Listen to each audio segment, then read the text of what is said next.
guys, bertemu lagi bersama saya Yayang Aprilia Sesti. Nah, di sini Yayang akan menjelaskan bab selanjutnya, yaitu bab 9 yang berjudul tentang manajemen kurikulum dengan dosen pengampu Bapak Dr. Muhammad Kristiawan MPD. Nah, sebelum lanjut materi, di sini saya ingin memperkenalkan diri. Perkenalkan, nama saya Yayang Aprilia Sesti dengan NPM A1G022108 dari kelas 1A. Wah, ada poin-poin penting nih yang harus dipelajari. Nah, teman-teman bisa dilihat ya, poin-poin apa saja yang akan kita pelajari. Materi yang pertama yaitu konsep dasar manajemen kurikulum. Teman-teman tahu nggak nih apa itu konsep dasar manajemen kurikulum? Nah, pengertian kurikulum menurut para ahli, Rusman, kurikulum merupakan segala upaya sekolah untuk mempengaruhi siswa agar dapat belajar baik dalam ruangan kelas maupun luar sekolah. Manajemen kurikulum merupakan sistem pengelolaan atau penataan terhadap kurikulum secara kooperatif, komprehensif, dan sistematik yang dijadikan acuan oleh lembaga pendidikan dalam rangka mewujudkan ketercapaian tujuan kurikulum atau tujuan pendidikan. Yang B yaitu ruang lingkup manajemen kurikulum. Menurut Rusman, manajemen kurikulum merupakan bagian integral dari kurikulum tingkat satuan pendidikan atau KTSP dan manajemen berbasis sekolah atau MBS. KTSP ini teman-teman lebih mengutamakan untuk merealisasikan dan merelevansasikan antara kurikulum nasional, standar kompetensi atau kompetensi dasar dengan kebutuhan daerah dan kondisi sekolah yang bersangkutan. Sehingga kurikulum tersebut merupakan kurikulum yang integritas dengan peserta didik maupun lingkungan di mana sekolah itu berada. Nah, dalam konteks kurikulum tingkat satuan pendidikan atau KTSP dijelaskan secara operasional oleh Lestari 2006 bahwa siklus manajemen pengembangan kurikulum di sekolah terdiri dari 4 tahap berikut. Yang pertama yaitu tahap perencanaan, meliputi langkah-langkah sebagai yang pertama yaitu analisis kebutuhan, 2. Merumuskan dan menjawab pertanyaan filosofis, ketiga menentukan desain kurikulum, dan keempat membuat rencana induk master plan berupa pengembangan pelaksanaan dan penilaian. Yang B yaitu tahap pengembangan.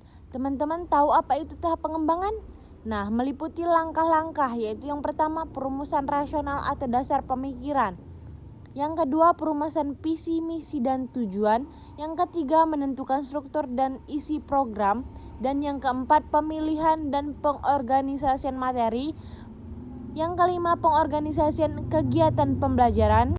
6. Pemilihan sumber, alat, dan sarana belajar. Dan yang ketujuh penentuan cara mengukur hasil belajar. C. Tahap implementasi atau pelaksanaan. Dan yang D yaitu tahap evaluasi atau penilaian. KTSP sendiri teman-teman terdiri dari tujuan pendidikan tingkat satuan pendidikan, struktur dan muatan kurikulum tingkat satuan pendidikan, kalender dan silabus. Penyusunan kurikulum dilakukan oleh satuan pendidikan dengan berdasarkan pada standar kompetensi lulusan, standar isi, standar kompetisi, dan kompetensi dasar yang dikembangkan oleh Badan Standar Nasional Pendidikan. Yang kedua yaitu manajemen mutu berbasis sekolah atau MBS. Manajemen peningkatan mutu berbasis sekolah merupakan pendekatan baru dalam pengelolaan pendidikan yang lebih menekankan pada kemandirian dan kreativitas sekolah atau satuan pendidikan. Beragamanya kebutuhan siswa dalam belajar, kebutuhan guru dalam melakukan kegiatan pembelajaran dan staf lain dalam pengembangan profesionalnya berbeda lingkungan sekolah yang satu dengan yang lainnya dan tuntunan stakeholders untuk memperoleh tenaga bermutu berdampak pada keharusan bagi setiap individu, terutama pemimpin lembaga pendidikan, harus mampu merespon dan mengapresiasikan kondisi tersebut dalam mengambil keputusan. Manajemen berbasis sekolah merupakan paradigma baru pendidikan yang memberikan otonomi luas pada tingkat sekolah atau pelibatan masyarakat dalam kerangka kebijakan pendidikan nasional. Nah, namun sebenarnya target utama dari MBS adalah dapat menciptakan output pendidikan yang berkualitas dan mampu berdaya saing sehingga berdaya guna ketika berada di masyarakat atau user pendidikan lainnya. Inilah yang disebut sebagai outcome pendidikan bisa dipakai di dunia kerja maupun berkompetensi di dunia global. Nah, materi selanjutnya yaitu prinsip dan fungsi manajemen kurikulum, teman-teman. Nah, teman-teman tahu nggak nih apa itu prinsip dan fungsi manajemen kurikulum? Yuk kita belajar bersama. Yang pertama yaitu prinsip kurikulum. Menurut Sanjaya, agar kurikulum dapat berfungsi sebagai pedoman, maka ada sejumlah prinsip dalam proses pengembangannya, yaitu yang pertama yaitu A. Prinsip relevansi. Ada dua macam relevansi, yaitu relevansi internal dan eksternal. B. Prinsip fleksibilitas. C. Prinsip kontinuitas. D. Efektivitas. Dan yang E. Efisiensi. Komponen kurikulum. Mengingat bahwa fungsi kurikulum dalam fungsi pendidikan adalah sebagai alat untuk mencapai tujuan pendidikan, tentunya sebagai alat perlu memiliki penunjang-penunjang lainnya. Bagian-bagian penunjang tersebut sebagai komponen yang saling berkaitan, berinteraksi dalam upaya pencapaian tujuan. Menurut Sanjaya, komponen-komponen yang membentuk sebuah kurikulum adalah sebagai berikut.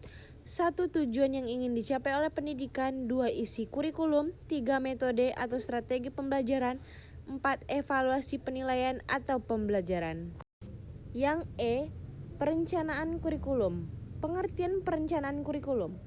Perencanaan kurikulum menurut Rusman adalah perencanaan kesempatan-kesempatan belajar yang dimaksudkan untuk membina siswa ke arah perubahan tingkah laku yang diinginkan. Nah, yang kedua yaitu perumusan tujuan kurikulum. Menurut Rusman terdapat 3 sumber yang mendasari perumusan tujuan kurikulum, yaitu sebagai berikut: sumber empiris, sumber filosofis, dan sumber bahan pembelajaran.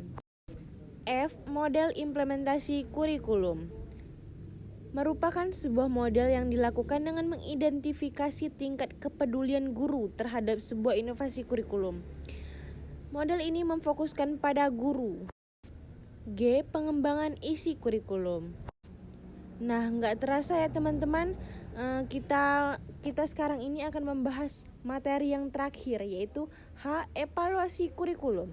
Evaluasi kurikulum merupakan pemeriksaan secara terus-menerus untuk mendapatkan informasi yang meliputi siswa, guru, program pendidikan, proses pembelajaran untuk mengetahui tingkat perubahan siswa, dan ketepatan keputusan tentang gambaran siswa dan efektivitas program.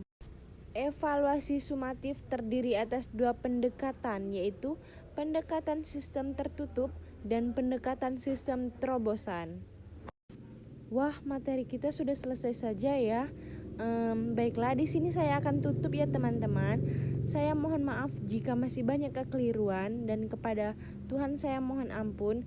Saya akhiri, wabillahi taufiq wal hidayah. Wassalamualaikum warahmatullahi wabarakatuh. Bye bye, kapan-kapan lagi ya teman-teman.